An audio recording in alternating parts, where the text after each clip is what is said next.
y ahoga a las comunidades.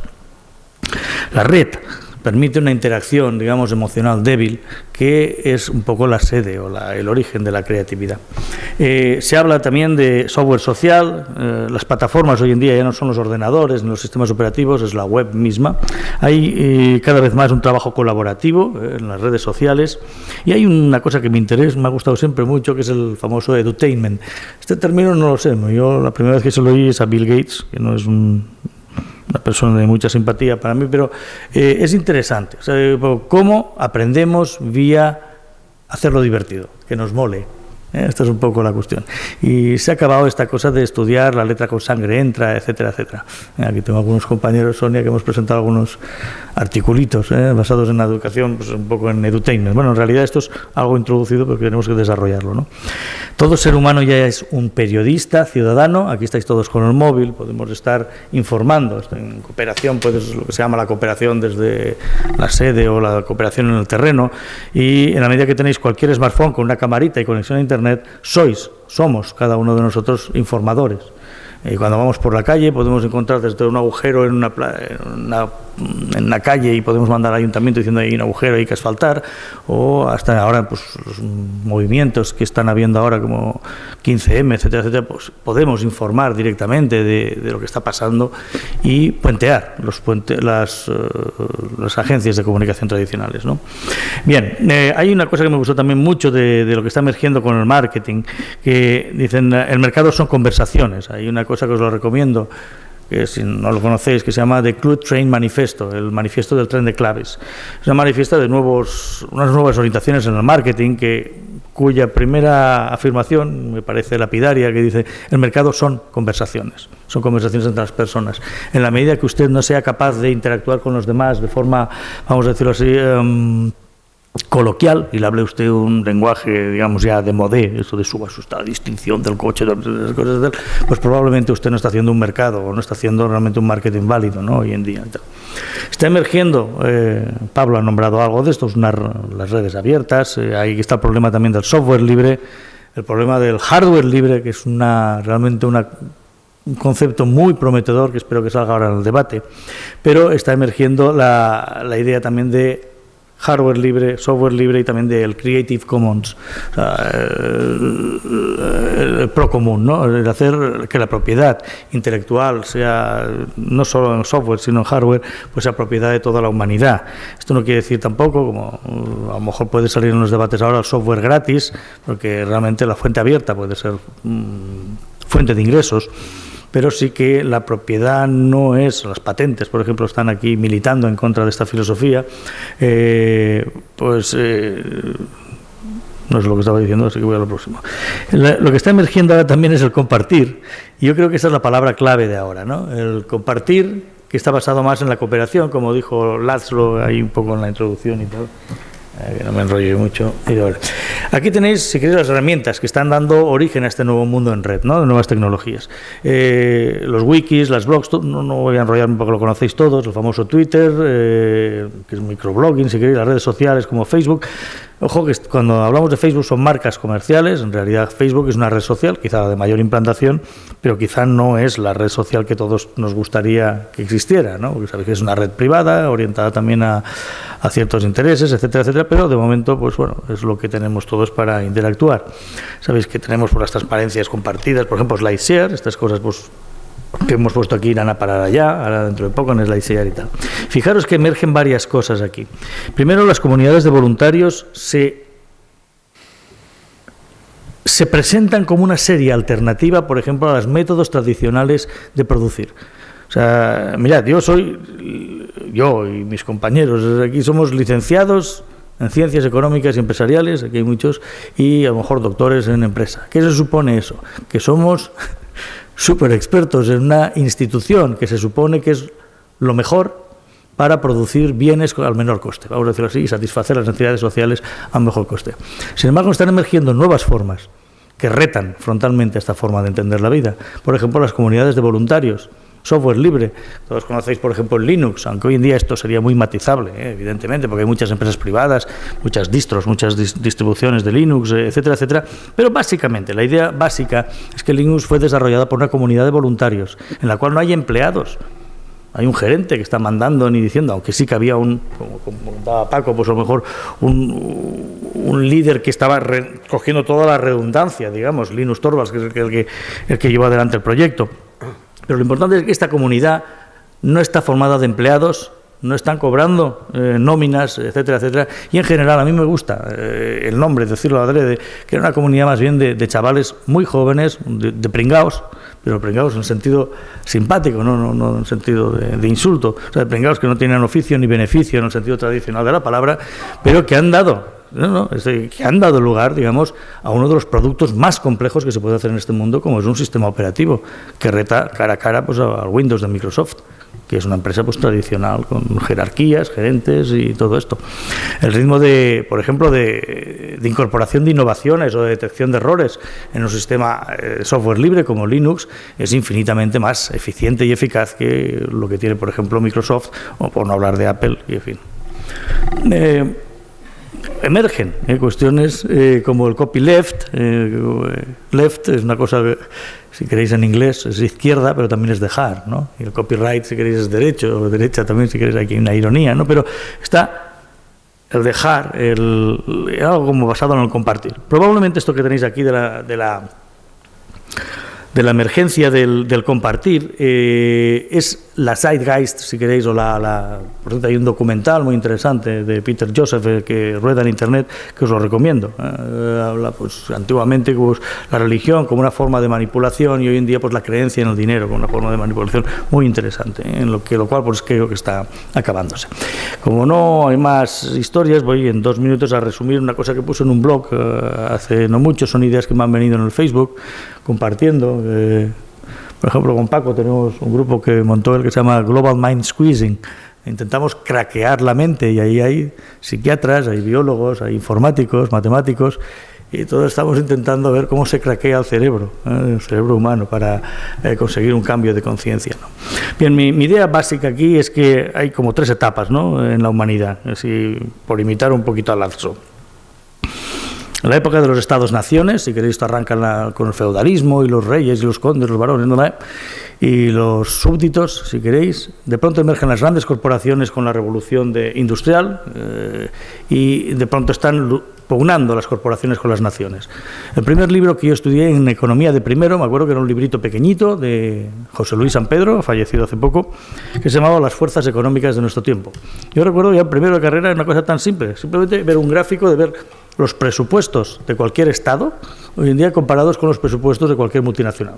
O sea, pues, cuando los veías, las diferencias eran tan abismales, incluido la de Estados Unidos, lo que os dé la gana, que era tan obvio que quien tiene el poder hoy en día en el mundo son las grandes corporaciones, no los Estados, que son meros instrumentos, digamos, de estas corporaciones, y lo que sí que le ha salido es un grano a ese sistema que creo que son las redes y la ciudadanía. O sea, todo lo que está emergiendo ahora con Facebook, ojo con Facebook, no digo Facebook como, o sea, redes sociales, este fenómeno de interactuar está dando lugar a un movimiento que desde mi punto de vista supone una seria confrontación y creo, y en eso soy optimista, a diferencia de otros, que creo que sí que va a tomar el poder, porque es más poderoso en todos los sentidos, que son las redes y la ciudadanía. Yo creo que esto arrancó en la primavera árabe, después esto se extendió a lo que es la Spanish Revolution, lo que es el 15M, y está actualmente pues ya un poco generalizado con el movimiento Ocupa, ¿no? Occupy Wall Street y todo esto. Pero bueno, esto es una apuesta, digamos, si queréis, solo que puede que tenga razón yo o no, o sea, es una cosa ahí. Fijaros que toda esta teoría que nos explicaron también en economía, esta famosa cruz de Marshall de los mercados y el cruce entre la oferta y la demanda que produce los precios, etcétera, etcétera, se decía que los precios eran una señal eficiente, el resultado final de una información, todas esas cosas que sabemos, que no voy a enrollarme. Creo que hoy en día pues les ha salido también bastantes granos. A nadie se le escapa que todos los mercados están corruptos, no en sentido moral ni ético. Corrupto quiere decir que funcionan mal, porque existen soplos, porque hay información privilegiada. Sabéis que de vez en cuando pues alguien pocos tienen que por lo menos abandonar su puesto porque han utilizado información privilegiada pues para en la compra en bolsa, cuando ha habido previamente algún movimiento especulativo, de fusión o alguna cosa así. Están corruptos por la asimetría de poder acumulada en ciertos agentes a través del tiempo, con la complicidad de estados y entes reguladores que impide la eficiencia. Todos los que hemos estudiado economía de primero, nos dicen que el mercado, la competencia perfecta, lleva al beneficio cero. Eso es así. Entonces el equilibrio. Entonces estamos hartos de decir esto, y esto en los que damos clases de economía dicen, no, cuando hay competencia perfecta el beneficio tiende a cero. Y el beneficio es cero. Y después tú te giras y dices, ¿y esto qué tiene que ver? Entonces con la realidad, porque no existe tal competencia que tiende a cero, ¿no? Por tanto, no es verdad que exista tal competencia. Esa es la cuestión. O sea, dicho de otra forma, los mercados no han funcionado nunca como mercados. Esa es un poco la cuestión, ¿no? Y más allá de los mercados locales y reales de bienes y servicios, el problema es que ha habido un segundo mercado, que esto es muy discutible, que son los mercados financieros. Han experimentado una especie de metástasis y una prostitución respecto al verdadero propósito de lo que los mercados deberían ser. Luego, incluso suponiendo que seamos unos defensores del mercado, que tienes un mecanismo, yo lo veo muy inteligente, de asignación de recursos, no están funcionando, nunca han funcionado. Esa es un poco la cuestión, ¿no? Por tanto, yo creo que las redes están sustituyendo un poco a los mercados. Ya no tienen la clave de nada, como digo aquí. El mundo actual es mucho más complejo. La gente hemos evolucionado y tenemos por primera vez una infraestructura real, o sea, física, de hardware, que son las redes. Las redes entendidas como el Facebook y todo eso. El Homo economicus nunca existió, pero bueno, donde no hay visión, los pueblos perecen. Si no intentamos abordar un paradigma distinto, pues probablemente no veo salida, digamos, a la situación actual. Hay aquí, al final, esto último, 4, y con esto acabo, una cosa que me ha gustado, que es de un bloguero chino que se llama Isaac Mao. Os lo recomiendo. Él ha acuñado el término sharismo. Sharismo, dice, según él, es un sistema filosófico basado, digamos, no sé, en la realidad humana, tan elaborado, o podría estar tan elaborado como lo fueron el socialismo y el capitalismo. Y él dice que el sharismo es un paradigma nuevo y que todo estará basado un poco en un futuro en la comunicación, en la relación y en el compartir. Ya no me voy a enrollar más porque si no eso. Y bueno, vamos a dar paso pues al diálogo.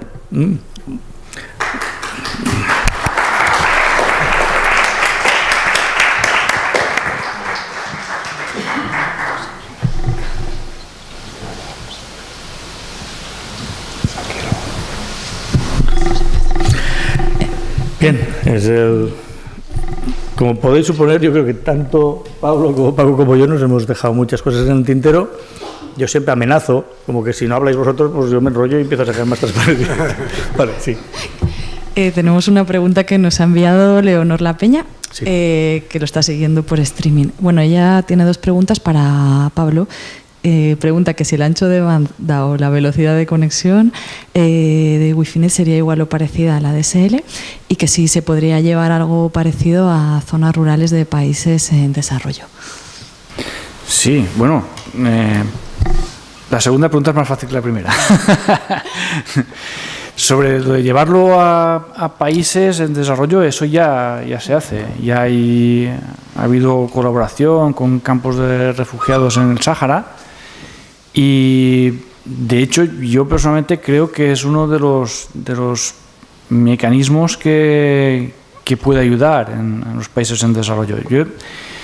Yo soy escéptico en lo que es por desgracia, lo que es la colaboración con los países pobres, porque si la colaboración gubernamental es fuerte, se toma como una invasión. Y eso ha habido muchas pruebas. Yo la última que recuerdo muy, flagrante fue de Francia en Costa de Marfil, donde hubo una campaña en contra había supuestamente tropas pacificadoras francesas en Costa de Marfil y hubo una especie de revolución. Sí, las tropas francesas en Costa de Marfil eran más o menos pacificadoras, pero en parte también estaban allí por defender unas actividades económicas concretas. Bueno, al final, los países pobres, el único mecanismo que hay para ayudarles o o para que salga de esa situación, si realmente nos interesa, que ese es otro tema que desde nuestros gobiernos deberíamos cuestionar, es la educación. Y para la educación, relacionado con todo lo que hemos estado hablando, son fundamentales las comunicaciones. Es decir, la gente ha de poder acceder a la información libremente, debe poderla combinar, debe poderla crear y debe compartirla. Para eso, muchas de las cosas que hemos estado diciendo, ¿no? Creative Commons, materiales educativos libres, mecanismos a modo de redes sociales o de la Wikipedia o de wikis en los que el material no es estático, sino que la gente participa aportando cosas, etcétera, etcétera. Eso es fundamental. Sin una infraestructura abierta de comunicaciones, yo creo que eso es imposible. Lo primero que hacen todas las dictaduras, ¿qué es? Es cortar las comunicaciones. Es decir, eso. Entonces, sí, efectivamente yo creo que la idea en la que nosotros nos basamos puede ser Giphy, pero Giphy no es la única red comunitaria que hay. Hay varias iniciativas, redes hermanas. Lo que pasa es que Giphynet yo creo que es la más grande del mundo, pero hay varias iniciativas. Hay en Estados Unidos están intentando abrir una red similar a Giphynet, y tuvimos 2 compañeros que nos estuvieron visitando la semana pasada, y yo creo que la idea del acuerdo de interconexión es fundamental para asegurar la libertad en la red y para que la red de forma distribuida se extienda sin dependencia de ningún gobierno ni de ninguna empresa concreta. Entonces, a esa respuesta sí. A la segunda pregunta, a lo de los anchos de banda, en realidad, bueno, yo vivo fuera, en un pueblo, de hecho en el campo, en Sant Joan de Moró, y yo la conexión a internet que tengo y que tengo que utilizar mi mujer y yo todos los días para trabajar es Giphynet, es la que utilizamos a través de la universidad o a través de otras salidas. El ancho de banda, al ser una red distribuida y aquí en Castellón, que aún es inalámbrica, es difícil de garantizar. Depende del trayecto que tengamos, depende de los nodos, digamos, por los que pasemos. Y sobre todo en las zonas urbanas, en Castellón, en Villarreal, por ejemplo, no hay prácticamente canal.